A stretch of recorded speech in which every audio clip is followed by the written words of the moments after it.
घर वालों से चोरी निकाह करने वाली एक लड़की की कहानी।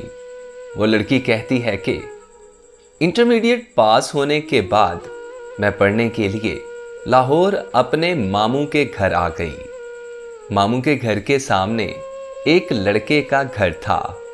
मुझे उस लड़के से मोहब्बत हो गई।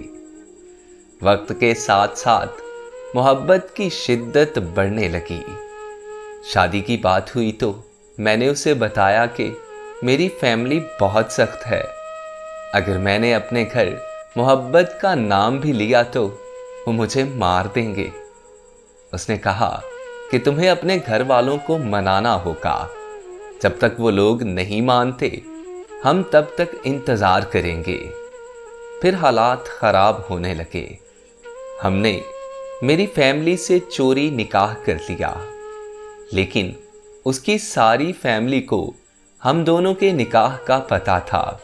वो जब भी मुझे अपने घर लेकर जाता है तो उसकी माँ मुझसे बहुत प्यार करती है।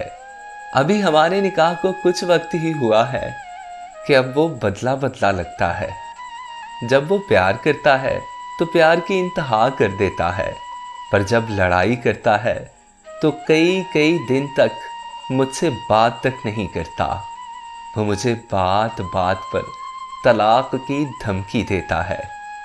एक तरफ मुझे मेरी फैमिली का डर है कि जब उन्हें पता चलेगा तो क्या क़यामत होगी, और दूसरी तरफ मुझे ये डर है कि वो मुझे छोड़ ना दे। मैं ये सब सोच सोच कर पागल हो रही हूँ। समझ नहीं आ रहा कि ज़िंदगी इतनी मुश्किल क्यों है। पहले तो वो साथ था तो हौसला होता था कि कुछ भी नहीं होगा, वो मेरे साथ है, सब कुछ ठीक हो जाएगा। पर अब मैं अंदर से टूट चुकी हूँ। मैं बेहद अज़ियत में हूँ। मुझे लगता है कि मैं एक दिन ये अज़ियत सहते सहते मर जाऊंगी। मेरी हर रात बहुत अज़ियत में गुजरती है।